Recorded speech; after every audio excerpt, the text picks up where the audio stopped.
Hey guys, we're gonna jump straight into Rochelle's point of view of the Left 4 Dead 3 fanfiction that I wrote. Let's just jump straight into that. After climbing out of the car to see a man wearing a biker's jacket and a woman who was wearing a red jacket, the guy whistled at me. What a pig. Also, quick little, disclaimer or something. The first few parts are kind of always like me just kind of retelling it from everybody else's point of view. So that way you kind of, I guess, know how they feel.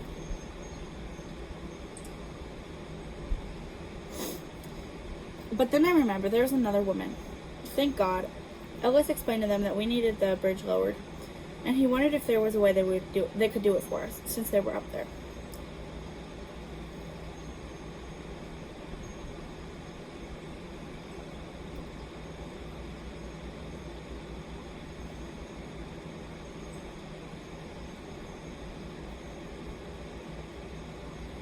Sorry. The woman apologized and told us we'd need to fill a generator. I sighed, fabulous. More hard work, and they weren't even going to help us. Not like they were able to, though. The biker yelled down, "Hey, you're beautiful. I hope people tell you all the time."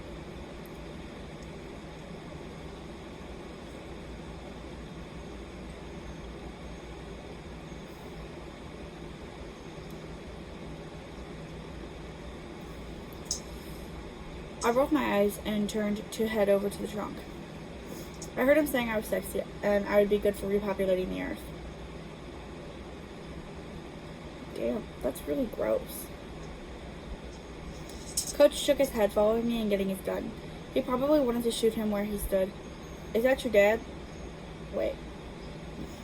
"Is that your dad?" the guy called, and Coach smiled up at him. "Oh boy. I sure am, so watch your mouth, boy." "That's my daughter you're talking to and about." The guy looked awkward, heading back to the house that held the other survivor. They had mentioned how there was an injured guy inside, and I wondered who he was and if he was anything like that disgusting man. We grabbed the rest of our weapons out of the trunk. This car was kind of stupid in my own opinion, but I couldn't say that in front of Ellis. We split up, and Nick and Josh came with me. I went through the kitchen stew, looking for food in case we got stranded. We needed to get to safety soon. We were running out of our rations. Also, there wasn't much to choose from, since nothing was being made fresh due to the outbreak. Almost everything had closed expiration dates, or everything had been rated or expired soon or already expired. We had only been on the road about a week. You scare me. You act like you die, and that really makes me panic, okay?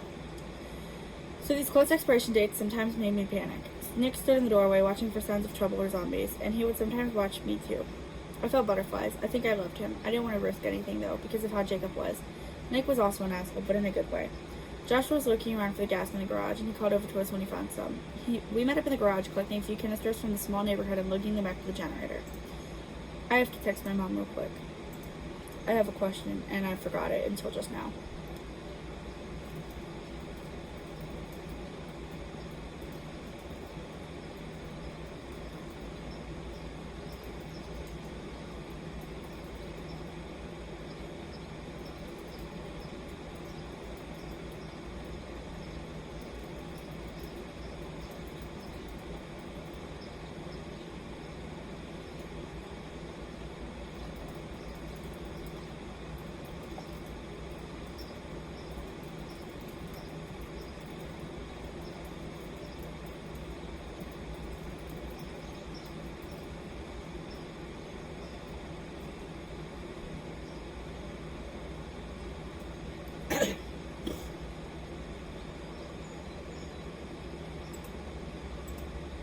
Okay. Sorry, I had to correct her. She's a sweetheart. They were heavier than I'd like, but I've also carried much worse. Josh complained that his was heavy, and Nick scoffed and rolled his eyes, causing Josh to add, "Well, not that heavy. I lift more than this." "Please, Josh, stop acting like you're strong. Damn." Nick laughed, shaking his head. "You're terrible." Josh rolls his eyes. "I'm not terrible. I bet Rochelle's stronger than you. She's a woman." "Damn, what's wrong with being a woman?" "And what's wrong with that?" I asked at the same time as Nick was saying I probably was stronger than him. Saying I probably was stronger than him. I smiled. That was one way to handle it. Nothing, Rochelle. I'm just saying, you're not really built like a man." Okay, whatever. I turned to face him. "You're really quite interesting. Has anyone ever told you that?" Josh shakes his head, and we finally make it back to the generator, where we pour in the gas we collected and wait for the others to return. We needed more, and I hope Coach and Ellis were a little more successful. They came back with 1 canister. There was something I was going to say, and I can't remember what it was. About how, Josh is like a whole other species, to be fair. Coach dumped it in, and of course it wasn't enough. We decided to go together for the final hunt, and Ellis and Nick talked about the girl on the bridge. Ellis had a crush on her, and he wanted to marry her and go across country. I thought his little crush was sweet, but Nick had to crush it. No pun intended. Oh, Ellis, man, she's out of your league. Besides, you guys won't see each other ever again after this. Nick was saying, and Ellis seemed upset, saying the girl seemed to feel the same way. Josh looked jealous, but that seemed to be his favorite emotion. I guess I could see why in this situation. His little brother was telling a stranger about a girl he liked. That was a big sibling kind of thing. Oh! I forgot about that. Yeah. Oh, well, okay. I'm a middle child. I can't speak. I've never even had a crush. I just literally basically just started dating whoever asked me out. I've never like actually sat and crushed on somebody. But if I had, or if I did crush on people, I probably, and this is no hate to my older brother, I just probably wouldn't tell him. Also, we're literally almost adults. He is, I'm almost there. So it's kind of like, I don't know, you kind of just grow out of it, I guess. But I guess I also have to have somebody to crush on before I can even tell people about it. But I don't, whenever I do have like a boyfriend or something, I usually just tell my mom. Like, she actually just texted me.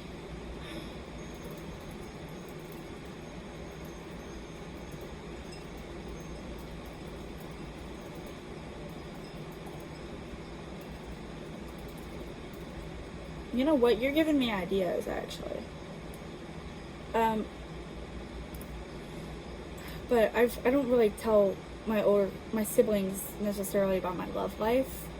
Not that much. Like, my little sister knows stuff sometimes. I don't have one right now, so nobody knows anything, because I don't have anybody, but, I've never been like, oh yeah, here's what's going on. Unless he was, like, there when I was telling my mom, but usually, I just go to my mom with it, so I don't know. I also have like a different, I guess, how do I say this and make it sound right? Family dynamic than they would in the game, and like that these families do. So like, I'm sure that does happen a lot, but just that's not how I grew up, and that's perfectly fine. And also, I guess it also applies to gender. Like, Ellis and Josh are both boys, so they'd probably get along better in telling them, whereas I have an older brother instead of an older sister, so that's that.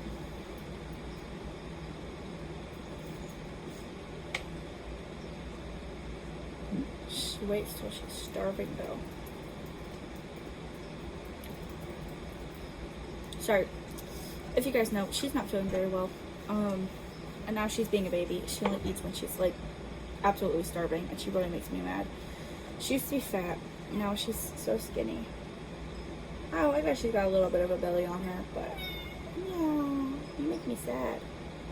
I want a fat cat. Okay, she just glared at me because she doesn't want to be fat. Maybe I'm just projecting on my cat. I don't know. However, he was always glaring at Nick, which made me wonder if they'd known each other previously. I also knew they were both interested in me romantically, but I didn't quite know I wanted to go that far with either of them. Well, Nick is kind of charming, and I liked him from the first night we met. Back in the hotel room. Not the hotel room, it was the lobby or something like that. I'd asked him if he was doing okay, and he'd answered. It didn't come out right, so I asked if he was sure, and he got a little snippy with me. But I kind of found it cute, maybe even hot, that he was so willing to be a jerk just because. Yeah, you're definitely into the abusive ones. I'm just kidding, Nick isn't abusive, he's great. I can't even say if it comes down to it, because I already knew I would choose Nick. I already had deep down inside. We finally managed to find some gas and filled the generator up. Coach called over to the biker, telling him we were ready. The guy smiled, yelling that he'd be down in a second with his group. I stood beside Nick, almost wanting to take his hand, and when the door opened, 3 people came out. The girl, the biker, and Lewis. I ran forward and hugged him, squeezing him tight. I was so worried about you. Coach came over and hugged us both, telling us he was thankful we were both okay. Nick stood back and I was talking to the other 2. Josh just stood aside, watching as his brother tried to flirt with Zoe despite the biker guy, Francis, being there. We all introduced ourselves, and Nick and Francis knew each other from before. They weren't brothers, they just had a past. They were roommates. No, they weren't. They were not. The way they talked to each other told me it was a bad kind of past. It was getting dark out, so we were invited to spend the night in a little house the others had been staying in for the past few weeks or so. The bottom of the house had 2 bedrooms, and we were divided into them. Josh and I stayed in the room near the living room. Nick and I were put into the room down the hall, and Coach would be on the couch. We separate for the night after a small dinner, and Nick and I sat awkwardly on the bed. I liked him. No, I loved him. He was handsome, and though he was sometimes an asshole, he was a good guy on the inside. Nick, can I tell you something? I finally say. Go ahead. I'm scared. I don't know if I'll make it out of this. It's like everything is coming at me at once. And then there's new people, and there's tension between you and Josh, then Francis and my brother, and it's all too much. Sometimes I can't focus and I think I'm going to die, and then I come back to the moment and I do great. Then part of me wants to die, so I don't have to worry anymore. Real. Oh.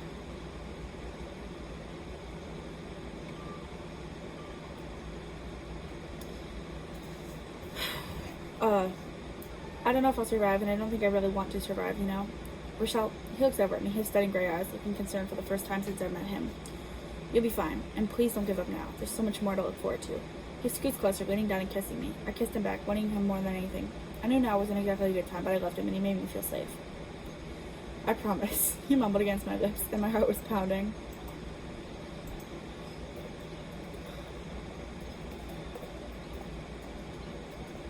You know what? Your grandmother has said that you are strange. And she's right. You really are. She's such a weirdo. I swear to God, she's also the most dramatic thing ever. I was definitely not at the time, but my heart was beating like it was. I smiled, feeling as if I could cry as I finally admitted to him, Nick, I love you. He looks out the window. I love you too, but that's why Josh is the way he is. He also loves you. I'm not letting him on, am I? No. Nick looks over at me again, his eyes drawing over my body. I felt my skin tingle, telling me to just go for it, but I'm scared. I knew he was too. Scared over a situation of doing this of each other. I skit? You skit? We skit now? I scoot. Closer, kissing him again. I can't reach the window. Okay.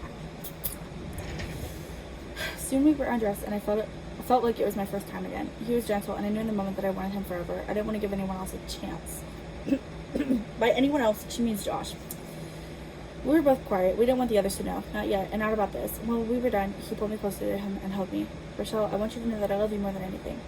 I've never felt like this. I've never had a connection like this with anyone. I knew at the moment I saw you in the hotel. I just knew I wanted to be with you. You're special. Was that good? I know you like the potatoes. You love mashed potatoes. You're acting like you don't. I'm gonna crack the window at least. That's a big enough crack.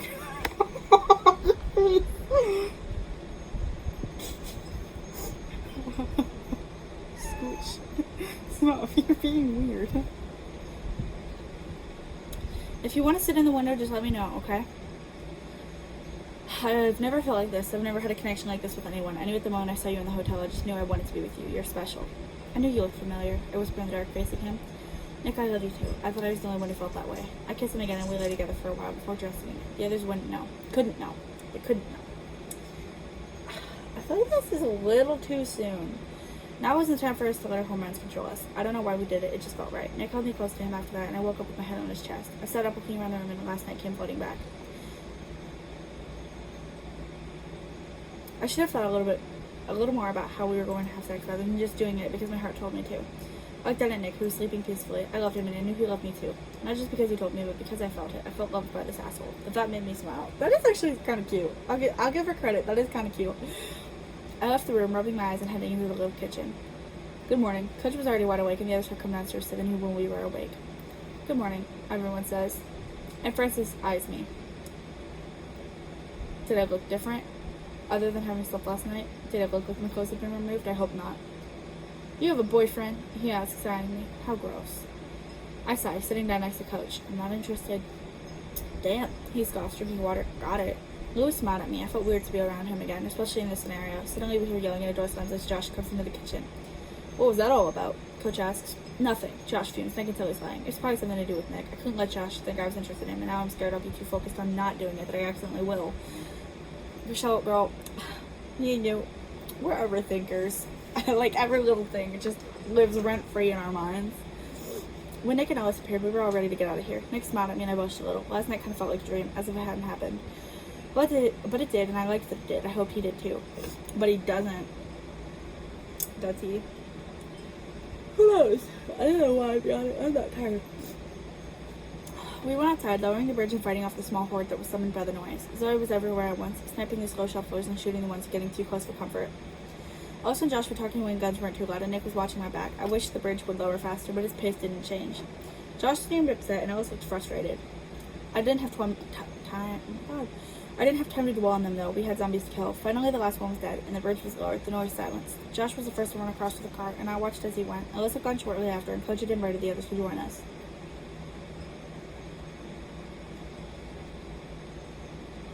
I wish they would. It would be safer for everyone, but they told us they were better off on their own. I guess I understand. It would be safer for them to fight for their own rather than an entire group, especially one as large as ours. Once again, I'm squeezed into the back seat of Jimmy Gibbs Jr.'s race car, and Alice is in the driver's seat, and between Nick and Josh again, and Coach is in the passenger seat. Our large guns have been loaded into the back, along with a can of gasoline found in the garage of their house. They waved to us as we drove by, back on our way to New Orleans. Coach looked out the window, and Alice told stories of him and his buddy Keith. Keith was an odd character, but I couldn't judge since I didn't know him. I rested my head on Nick's shoulder, and he took my hand. After a while, I fell asleep, and I was awake on and off. You know, Coach was saying, that biker guy, Francis, he was an asshole. I think he was worse than Nick. Nick chuckles. Oh, he definitely is. I smiled too. We were finally on our way to safety, and Nick and I had finally admitted things to each other. Maybe things would be okay, and I should survive. I did have so many things to look forward to. That's it for Rochelle's chapter. Next week is going to be Nick's. Thank you guys for watching. Hope to see you guys next week. Bye-bye.